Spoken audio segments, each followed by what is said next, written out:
Hello guys, RR44 എന്ന ചാനലിലേക്ക് സ്വാഗതം. കഴിഞ്ഞ വീഡിയോ നിങ്ങൾക്ക് ഇഷ്ടമായി എന്ന് വിശ്വസിക്കുന്നു. ഇന്ന് നമുക്ക് പുതിയ ടോപ്പിക് നോക്കാം. സർ ലൂയിസ് ഹാമിൽട്ടൺ 7 തവണ ഫോർമുല 1 വേൾഡ് ചാമ്പ്യൻ, ഫോർമുല 1ൻ്റെ ചരിത്രത്തിലെ തന്നെ ഏറ്റവും സക്സസ്ഫുള്ളായ റേസിംഗ് ഡ്രൈവർ, ഏറ്റവും അധികം വിജയം നേടിയ റേസിംഗ് ഡ്രൈവർ, അങ്ങനെ റെക്കോർഡുകൾ ഒട്ടനവധി. Sir Lewis Carl Davidson Hamilton. January 7, 1985 Stevenage, Hertfordshire, UK ജനനം.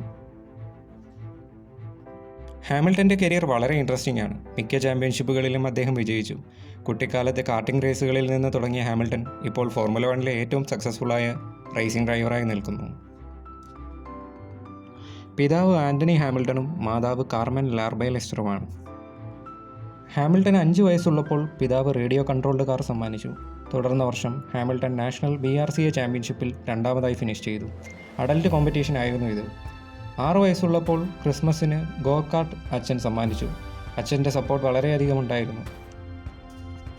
സ്കൂൾ വിദ്യാഭ്യാസം ജോൺ ഹെൻറി ന്യൂമാൻ സ്കൂളിലായിരുന്നു. ഇതൊരു വോളണ്ടറി എയ്ഡഡ് കാത്തലിക് സെക്കൻഡറി സ്കൂളാണ് സ്റ്റീവനേജിൽ. 5 വയസ്സുള്ളപ്പോൾ കരാട്ടെ പഠിക്കാൻ തുടങ്ങി ഹാമിൽട്ടൺ. സ്കൂളിലെ ബുള്ളിയിങ്ങിൽ നിന്ന് സ്വയരക്ഷയ്ക്കായിരുന്നു ഇത്. 1993 കാർട്ടിംഗ് കരിയർ ആരംഭിച്ചു. ഉടനെ തന്നെ അതിൽ വിജയങ്ങൾ കണ്ടെത്താൻ തുടങ്ങി. അതുപോലെ കാഡറ്റ് ക്ലാസ് ചാമ്പ്യൻഷിപ്പും ജയിച്ചു. 2 വർഷത്തിന് ശേഷം Lewis Hamilton British cadet karting ചാമ്പ്യൻഷിപ്പും വിജയിച്ചു. 10 വയസ്സായിരുന്നു. ആ വർഷം ഹാമിൽട്ടൺ മക്ലാരൻ ടീം ബോസായ റോൺ ഡെന്നിസിനെ അപ്രോച്ച് ചെയ്തു. ഓട്ടോ സ്പോർട്സ് അവാർഡ്സിൻ്റെ ഇടയിലായിരുന്നു സംഭവം. ഓട്ടോഗ്രാഫ് വാങ്ങാൻ വേണ്ടിയായിരുന്നു ഇത്. ഹാമിൽട്ടൺ റോൺ ഡെന്നിസിനോട് പറഞ്ഞത് ഇതായിരുന്നു: ഹായ്, ഞാൻ ലൂയിസ് ഹാമിൽട്ടൺ ആണ്. ഞാൻ ബ്രിട്ടീഷ് ചാമ്പ്യൻഷിപ്പ് വിജയിച്ചിരിക്കുന്നു. ഒരു ദിവസം എനിക്ക് നിങ്ങളുടെ കാറുകളിൽ റേസ് ചെയ്യണം. റോൺ ഡെന്നിസ് ഓട്ടോഗ്രാഫിൽ എഴുതി നൽകി, 9 വർഷത്തിനുള്ളിൽ എന്നെ ഫോൺ വിളിച്ചാൽ മതി, അപ്പോൾ നമുക്ക് ഏതെങ്കിലും ഒന്ന് ശരിയാക്കാം. 1998 രണ്ടാമത്തെ സൂപ്പർ 1 സീരീസും ബ്രിട്ടീഷ് ചാമ്പ്യൻഷിപ്പും വിജയിച്ച ശേഷം റോൺ ഡെന്നിസ് വിളിച്ചു. മക്ലാരൻ മെഴ്സിഡസ് യങ് ഡ്രൈവർ പ്രോഗ്രാമിൽ ചേരുവാനായി. കോൺട്രാക്റ്റിൽ ഭാവിയിൽ ഫോർമുല 1ൽ ഒരു സീറ്റ് ലഭിക്കാനുള്ള സാധ്യത കൂടി ഉണ്ടായിരുന്നു.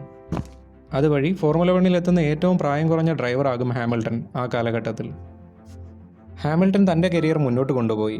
1999 inter continental A, 2000 formula A, 2001 formula super A rank, പിന്നീട് 2000 യൂറോപ്യൻ ചാമ്പ്യൻ. മൈക്കിൾ ഷൂമാക്കറും ആ കാലഘട്ടത്തിൽ ഹാമിൽട്ടൻ്റെ കഴിവുകളെ പ്രശംസിച്ചിരുന്നു. ബ്രസീലിയൻ റേസിംഗ് ഇതിഹാസം അയർട്ടൺ സെനയുടെ ആരാധകനാണ് ഹാമിൽട്ടൺ. ഹാമിൽട്ടൺ റേസിംഗ് കാറിലെ career 2001 British formula Renault winter സീരീസിൽ നിന്നാണ് തുടങ്ങുന്നത്. അതിൽ 5ാമതായി ഫിനിഷ് ചെയ്തു. ഇത് 2002 ഫോർമുല റെനോ UK ക്യാമ്പയിന് വഴിയായി മാറി. അതിൽ 3ാമതായി ഫിനിഷ് ചെയ്തു. ഫോർമുല റെനോ UKയിൽ 1 വർഷം കൂടി മത്സരിച്ച് അതിൽ ചാമ്പ്യൻഷിപ്പ് നേടി. 15ൽ 10 റേസുകളിലും വിജയം നേടി. 2004 ഫോർമുല യൂറോ 3 സീരീസിൽ 5ാമതായി ഫിനിഷ് ചെയ്തു. ബഹ്റൈൻ F3 സൂപ്പർ പ്രിക്സ് വിജയിച്ചു.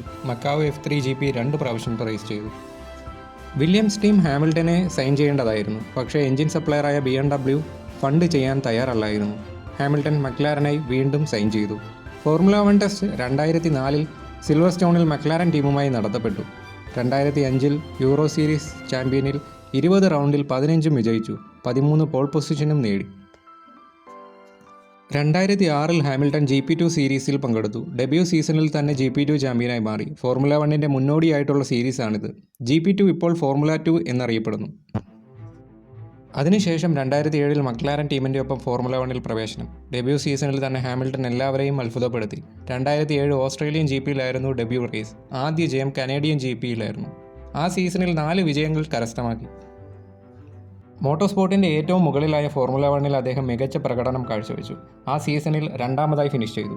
തുടർന്ന് 2008 സീസണിൽ ചാമ്പ്യനായി മാറി. ആ സീസണിലെ അവസാന ഗ്രാൻഡ് പ്രിയിലെ നാടകീയമായ രീതിയിലായിരുന്നു ചാമ്പ്യൻഷിപ്പ് വിജയിച്ചത്. തുടർന്നുള്ള 2009, 2010, 2011, 2012 സീസണുകളിൽ മികച്ച പ്രകടനങ്ങൾ കാഴ്ചവെച്ചു. എന്നാൽ റെഡ് ബുൾ ടീം ആ സീസണുകൾ ഡോമിനേറ്റ് ചെയ്തു. തുടർന്ന് നിക്കി ലോഡയുടെ അഭ്യർത്ഥന പ്രകാരം മെഴ്സിഡസ് ടീമിലേക്കുള്ള ക്ഷണം സ്വീകരിച്ചു. 2013 മക്ലാരൻ ടീം വിട്ട് മെഴ്സിഡസ് ടീമിൽ അംഗമായി. റോസ്ബർഗിനൊപ്പം മെഴ്സിഡസിൽ പങ്കാളിയായി. മെഴ്സിഡസിനൊപ്പമുള്ള ആദ്യ വിജയം 2013 ഹംഗറി GPയിലായിരുന്നു. തുടർന്നുള്ള അടുത്ത വർഷം റെഗുലേഷൻസ് മാറുന്നുണ്ടായിരുന്നു. പിന്നീടുള്ള വർഷങ്ങൾ തൻ്റെ കാർട്ടിംഗ് കരിയറിലെ റൈവലായിരുന്ന റോസ്ബർഗുമായുള്ള റൈവൽറി ആയിരുന്നു. ഇതിനെ സിൽവർ വാർ എന്ന വിശേഷണം തന്നെയുണ്ട്. തുടർന്നുള്ള സീസണുകളിൽ 2014-2015 ഹാമിൽട്ടൺ ചാമ്പ്യൻഷിപ്പ് വിജയിച്ചു. 2016 സീസണിൽ റോസ്ബർഗ് ചാമ്പ്യൻഷിപ്പ് നേടി വിരമിച്ചു. പിന്നീട് വാൾട്ടേരി ബോട്ടാസ് ഹാമിൽട്ടൻ്റെ ടീമേറ്റായി മാറി. 2017-18 സീസണുകളിൽ ഫെറാറിയുടെ സെബാസ്റ്റ്യൻ വെറ്റലുമായുള്ള റൈവലറി ആയിരുന്നു. ആ 2 സീസണുകളിൽ ഉണ്ടായിരുന്ന പോയിന്റ് ഡെഫിസിറ്റ് മിഡ് സീസൺ ബ്രേക്കിന് ശേഷം മറികടന്ന് ചാമ്പ്യൻഷിപ്പ് വിജയിച്ചു. 6ാമത്തെ ടൈറ്റിൽ 2019 വിജയിച്ചു. 2020 സീസണിൽ കുറേ റെക്കോർഡുകൾ ലൂയിസ് ഹാമിൽട്ടൺ ബ്രേക്ക് ചെയ്തു. ഫോർമുല 1 സീസണിലെ ഏറ്റവും അധികം വിജയം നേടുന്ന ഡ്രൈവറായി ലൂയിസ് ഹാമിൽട്ടൺ മാറി. 7ാമത്തെ ടൈറ്റിൽ ആ വർഷം നേടി മൈക്കൽ ഷൂമാക്കറിനൊപ്പം എത്തി. 2021 സീസൺ വളരെയധികം പ്രത്യേകതകളുള്ള സീസണായിരുന്നു. ആ സീസണിൽ ഫോർമുല 1-ൽ 100 വിജയങ്ങളും പോൾ പൊസിഷനും നേടുന്ന ആദ്യ ഡ്രൈവറായി ലൂയിസ് ഹാമിൽട്ടൺ മാറി. എന്നാൽ ആ സീസണിൽ അവസാന ഗ്രാൻഡ് പ്രിയിലെ കോൺട്രവേഴ്സ്യൽ ഫിനിഷിൽ ചാമ്പ്യൻഷിപ്പ് നഷ്ടമായി. മാക്സ് വെർസ്റ്റാപ്പൻ 2021 ചാമ്പ്യനായി. 2022-23 സീസണുകളിൽ വിജയങ്ങൾ നേടാനായില്ല. എന്നാൽ 2024 സീസണിൽ ബ്രിട്ടീഷ് ഗ്രാൻഡ് പ്രിയിൽ വിജയം നേടി. ഈ സീസൺ മെഴ്സിഡസിനൊപ്പമുള്ള 12ാമത്തെയും അവസാനത്തേതുമായിരുന്നു. 2025 സീസൺ ഫെറാറിക്കൊപ്പം സൈൻ ചെയ്തു. അഴ്സണൽ ഫാനായ ലൂയിസ് ഹാമിൽട്ടൺ ഒരിക്കൽ പറഞ്ഞിരുന്നു, ഫോർമുല 1 ഡ്രൈവർ ആകാൻ പറ്റിയില്ല എങ്കിൽ ഫുട്ബോളറോ ക്രിക്കറ്ററോ ആകുമായിരുന്നു. ഇനി ലൂയിസ് ഹാമിൽട്ടൻ്റെ ചില റെക്കോർഡുകൾ നോക്കാം. ഫോർമുല 1-ൽ 105 വിജയങ്ങൾ, 104 പോൾ പൊസിഷനുകൾ, 67 ഫാസ്റ്റസ്റ്റ് ലാപ്പുകൾ, 202 പോഡിയം, 370 ഗ്രാൻഡ് പ്രി എൻട്രികൾ, 369 ഗ്രാൻഡ് പ്രികൾ, 7 ലോക ചാമ്പ്യൻഷിപ്പുകൾ. ഫോർമുല 1-ൻ്റെ ചരിത്രത്തിലെ തന്നെ ഏറ്റവും സക്സസ്ഫുള്ളായ ഡ്രൈവറാണ് ലൂയിസ് ഹാമിൽട്ടൺ.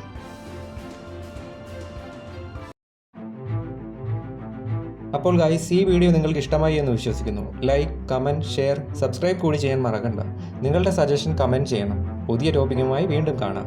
Bye guys.